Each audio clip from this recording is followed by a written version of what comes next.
Mi novia quiso acostarse con otro, y todavía pretendía que yo siguiera pagando todo. Mi novia me dijo que quería intentarlo con otro chico, pero que igual pretendía que siguiera pagando sus cuentas. Me reí en su cara. No fue una risa larga ni escandalosa, más bien un escape absurdo frente a lo que acababa de escuchar, pero esa frase marcó el principio del final entre nosotros. Llevábamos 3 años juntos. Nos conocimos en el trabajo, cuando los dos entramos casi al mismo tiempo a la empresa, con apenas unos meses de diferencia.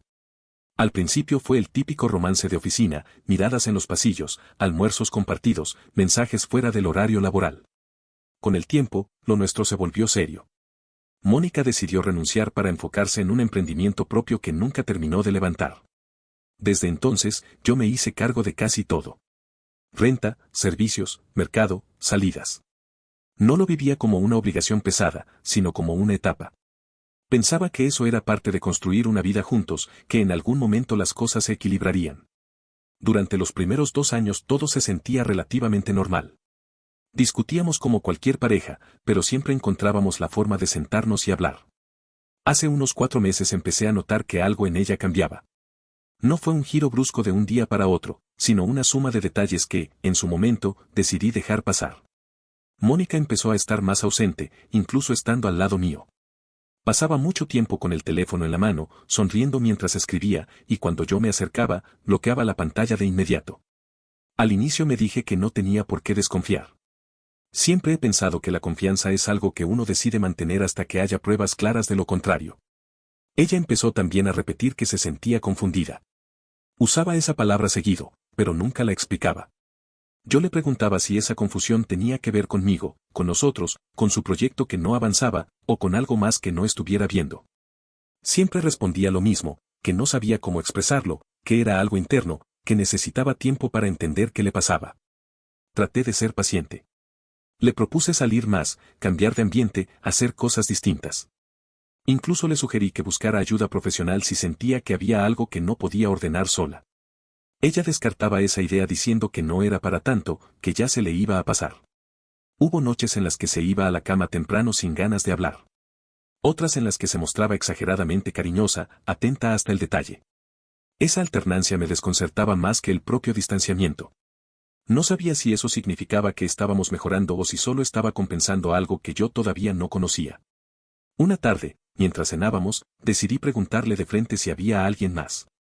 No lo hice con tono acusador, lo hice porque prefería enfrentar una verdad dolorosa antes que seguir armando historias en mi cabeza. Me miró como si le hubiera dicho una barbaridad, incluso con algo de ofensa, y lo negó con mucha firmeza. Repitió que no era eso, que su confusión no tenía que ver con otra persona. Me sentí culpable de haberlo planteado siquiera. Pasaron las semanas y la tensión se instaló en el departamento, aunque ninguno de los dos lo dijera. Yo tenía jornadas largas de trabajo y, al volver, casi siempre me recibía un silencio pesado. Mónica decía que estaba cansada, que necesitaba espacio para pensar. Empecé a preguntarme si yo era parte del problema, si me había vuelto demasiado rutinario, demasiado predecible, o si simplemente estábamos llegando al desgaste inevitable. Un sábado por la noche, después de una comida familiar a la que ella decidió no ir, le pedí que habláramos en serio. Le dije que ya no podía seguir interpretando silencios, que necesitaba saber qué estaba pasando en realidad. Me contestó que estaba exagerando, que solo estaba atravesando dudas personales. Le pregunté dudas sobre qué. Se quedó callada varios segundos. Ese silencio todavía lo recuerdo con mucha claridad. Fue más claro que cualquier explicación. Al final soltó que se sentía atrapada en una versión de sí misma que ya no reconocía. Que había empezado la relación muy joven y que quizás no había experimentado lo suficiente antes de comprometerse conmigo. Por unos segundos no supe qué decir. Le pregunté si eso significaba que quería terminar. Negó con la cabeza. Me aseguró que me quería, que valoraba todo lo que yo había hecho por ella, que yo era una buena persona y que no quería perderme.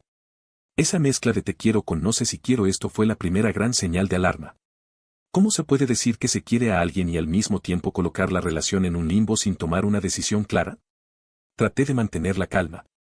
Le dije que era normal tener dudas, pero que huir de ellas no iba a resolver nada. Que podíamos trabajar lo que hiciera falta, siempre y cuando los dos estuviéramos realmente dispuestos a hacerlo. Por un par de días pareció que algo mejoraba. Mónica se mostró un poco más abierta, incluso empezó a proponer planes. Pero su comportamiento con el teléfono seguía igual, mensajes constantes, pantalla siempre hacia abajo, movimientos nerviosos cuando sonaba. No tenía pruebas de nada, pero la intuición empezó a pesar más que cualquier intento de racionalizar. La conversación que lo cambió todo llegó un martes por la noche. Había salido tarde del trabajo y lo único que quería era ducharme y acostarme. Ella me dijo que necesitaba hablar conmigo. Su tono era distinto, más firme, como si ya hubiera ensayado lo que iba a decir. Nos sentamos en la sala. No me miraba a los ojos, mantenía la vista clavada en algún punto del piso. Me dijo que había estado pensando mucho y que, aunque me quería, sentía que le faltaba vivir otras experiencias. Que necesitaba saber que se sentía estar con alguien más. Que no quería llegar al futuro y arrepentirse por no haber explorado esa posibilidad. Yo pensé que estaba preparando el terreno para terminar la relación. Pero no era eso. Quiero intentarlo con otro chico, soltó al final. Hizo una pausa y añadió, pero no quiero dejarte. Solo entiéndeme. Las palabras se quedaron flotando entre nosotros. Me tomó unos segundos procesarlas. Creí que había escuchado mal. Le pedí que repitiera lo que acababa de decir, y lo hizo, con la misma tranquilidad forzada. Aclaró que no hablaba de una simple aventura sin sentido, que no era algo vulgar, sino de la necesidad de vivir algo diferente para confirmar si lo nuestro era realmente lo que quería para su vida. Yo intenté no perder la compostura. Le pregunté qué significaba exactamente intentarlo. Si se refería a salir con alguien, tener una relación paralela o a un encuentro puntual. Me respondió que todavía no lo tenía del todo claro, pero que necesitaba libertad para explorar. Y ahí vino la parte que terminó de descolocarme. Dijo que, si de verdad la había amado alguna vez, debía apoyarla en ese proceso. Que el amor también significaba permitir que el otro descubriera lo que necesitaba. Y remató diciendo que me quería, que no pensaba irse del departamento ni romper oficialmente conmigo. Que solo quería intentarlo. No contesté enseguida. Me quedé mirándola, tratando de descifrar si era una broma, una provocación o una especie de prueba retorcida. Pero su cara era seria. Entonces añadió que esperaba que yo siguiera pagando los gastos como hasta ahora. Que su situación económica no le permitía irse ni cubrir sus propios costos. Según ella, en el fondo nada cambiaría entre nosotros, salvo esa experiencia que quería vivir. Fue en ese momento cuando algo en mí se desconectó. No sentí rabia inmediata, ni una oleada de celos desgarradores. Lo primero fue incredulidad. Como si lo que estaba ocurriendo no tuviera nada que ver conmigo. Le pregunté si entendía lo que estaba planteando, que me estaba pidiendo aceptar que tuviera intimidad con otro, mientras yo seguía siendo la pareja estable y el que sostenía la casa. Ella respondió que lo veía como algo temporal, incluso como algo que podía fortalecer la relación si al final confirmaba que yo era la mejor opción. Escuchar la palabra opción fue como un golpe seco. Ahí supe que no estaba hablando de compromiso. Hablaba de alternativas. Intenté que aterrizara lo que estaba diciendo. Le pedí que me explicara desde cuándo sentía esa necesidad. Después de darle vueltas y de esquivar un par de veces la respuesta, terminó admitiendo que había conocido a alguien hacía unas semanas. Un tipo con el que llevaba tiempo hablando con frecuencia. Según ella, no había pasado nada físico todavía, pero sí había interés mutuo. De pronto todo encajó, el teléfono boca abajo, las sonrisas a la pantalla, él no hay nadie más de aquella vez que le pregunté directo. Le pedí que al menos me dijera si ese hombre sabía que ella tenía pareja. Me dijo que sí, que él sabía, pero que también sabía que ella estaba confundida. Otra vez la misma palabra, como si fuera una especie de salvoconducto. Ahí entendí que la conversación no era un intento de buscar una solución entre los dos. Era un informe. Ella ya había decidido lo que quería hacer, solo estaba viniendo a exponerme las condiciones. Cuando terminó de hablar y se quedó esperando que yo respondiera con comprensión, pasó algo que ni yo mismo esperaba. Me reí. Fue una risa corta, seca, sin gracia. Una reacción automática ante lo absurdo. Ella se quedó mirándome, descolocada, y me preguntó qué tenía de gracioso. Le dije que si se escuchaba a sí misma. Que me dijera en voz alta, como si se lo contara a otra persona, lo que me estaba proponiendo. Frunció el ceño, como si el problema fuera mi reacción y no lo que acababa de plantear. No te burles, Roberto. Estoy hablando en serio. Solo quiero que me entiendas, dijo. La palabra entiendas fue la chispa que me terminó de irritar. Por primera vez en toda esa conversación, subí el tono. Le pregunté qué exactamente quería que entendiera, qué quería acostarse con otro mientras yo seguía pagando la renta, los servicios, la comida. ¿Qué quería probar opciones mientras yo esperaba en casa como plan de respaldo por si lo otro no salía bien? Ahí empezó a llorar. No fueron lágrimas discretas, fueron sollozos fuertes, cortados, casi teatrales. Me pidió que no lo planteara así, que yo estaba deformando sus palabras. Que ella me quería, pero que también necesitaba asegurarse de que estaba tomando la decisión correcta al quedarse conmigo. Que no quería arrepentirse dentro de 10 años. Sentí una presión subir desde el pecho hasta la cabeza. Le repetí su frase, la decisión correcta, y le dije que entonces yo era una decisión que estaba evaluando, una opción en su lista. Mónica negaba con la cabeza, desesperada, diciendo que no era así, que lo único que buscaba era claridad. Y remató, que si yo de verdad la amaba, debería apoyarla en eso. En ese momento dejé de buscar palabras suaves. Le pregunté si eso también incluía seguir manteniéndola mientras exploraba con otro. Ella dio un paso atrás, como si mi tono la hubiera asustado. Me pidió que no usara la palabra mantener, que ella no era una carga. La miré fijo y le dije que llevaba meses sin trabajar, que no pagaba nada, que vivía en ese departamento porque yo me hacía cargo de todo. Que eso tenía un nombre. Se le endureció la mirada. Me dijo que no era justo, que yo sabía que había intentado emprender, que no era sencillo. Le contesté que intentar no pagaba las cuentas. El ambiente se volvió pesado. La charla dejó de ser conversación y se convirtió en confrontación directa. Me dijo que no tenía derecho a hablarle así, que ella solo estaba siendo honesta conmigo. Le respondí que honestidad habría sido decirme desde el principio que estaba interesada en otro, no venir a pedirme permiso para traicionarme, con condiciones incluidas.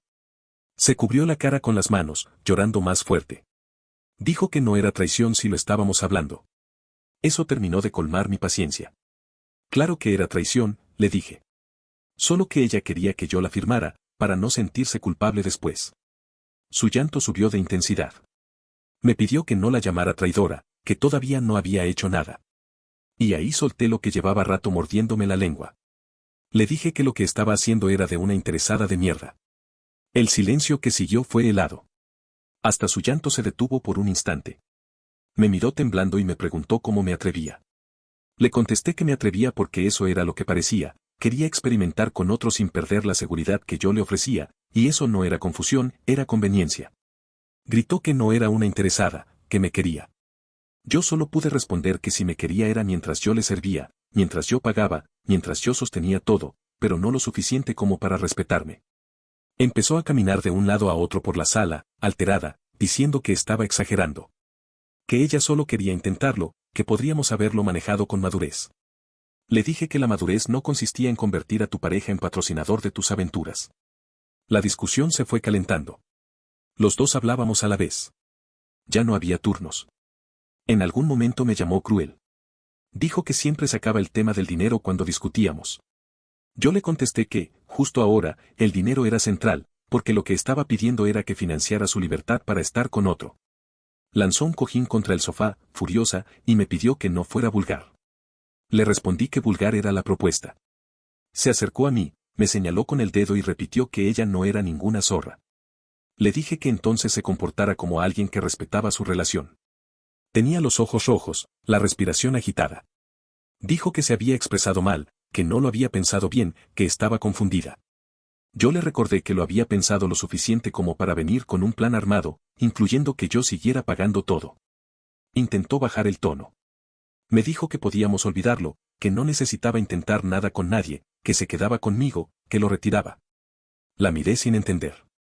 Le pregunté si de verdad creía que eso funcionaba como si estuviera cancelando una solicitud. Dijo que sí, que había sido un error y que no quería perderme. Se acercó para tomarme la mano, pero la aparté. Le dije que no quería que se quedara conmigo porque su intento de negociación había salido mal. Que si ya había pensado en irse con otro, si ya lo había deseado, eso no se borraba con decir lo retiro. Ella juró que no había pasado nada, que me lo podía asegurar. Yo respondí que todavía no, y esa palabra quedó flotando entre nosotros. Me pidió que lo olvidáramos, que ella estaba eligiéndome a mí, que eso era lo que importaba. Yo sentía una mezcla rara de rabia y lucidez.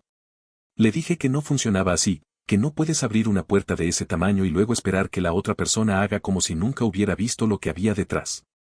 En ese momento se arrodilló frente a mí. Verla de rodillas, llorando, pidiéndome perdón, se sintió irreal. Me dijo que había sido una estupidez, que no quería perder lo que teníamos, que estaba desesperada.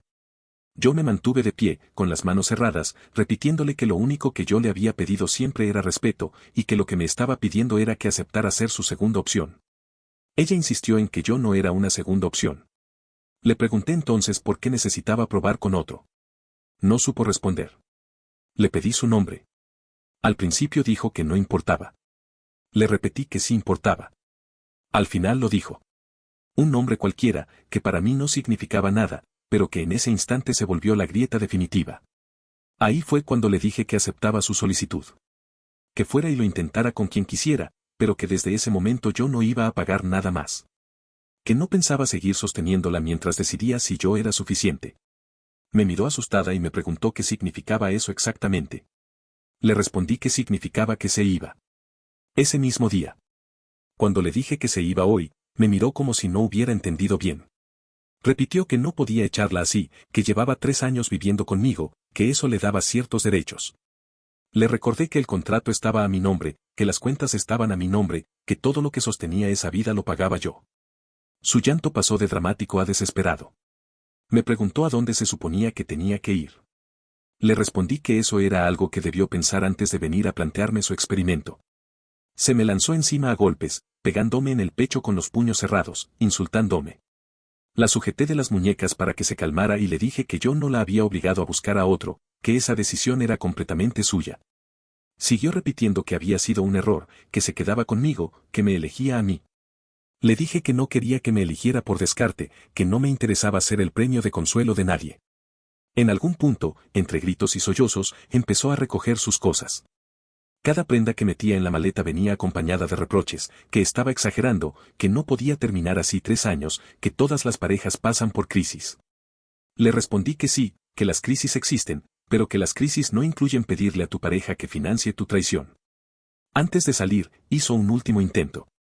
Me prometió que lo bloquearía, que no volvería a hablar con él, que se pondría a trabajar, que iba a cambiar. Yo solo le dije que el problema no era él, ni siquiera el trabajo, sino la línea que había cruzado conmigo. Abrió la puerta con la maleta en la mano. Se quedó parada en el marco, esperando que la detuviera, que diera marcha atrás. No lo hice. La puerta se cerró y el departamento se quedó en un silencio pesado, como si todavía flotaran los gritos en el aire. No sentí alivio, tampoco un derrumbe inmediato. Sentí una especie de vacío frío, como una claridad incómoda.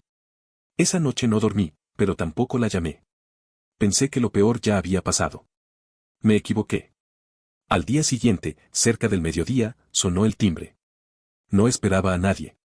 Cuando abrí, ahí estaba Mónica, con los ojos hinchados, pero con una expresión distinta, más dura. A su lado había un hombre que no conocía, de traje, portafolio en mano, postura rígida. Necesitamos hablar, dijo ella, seca.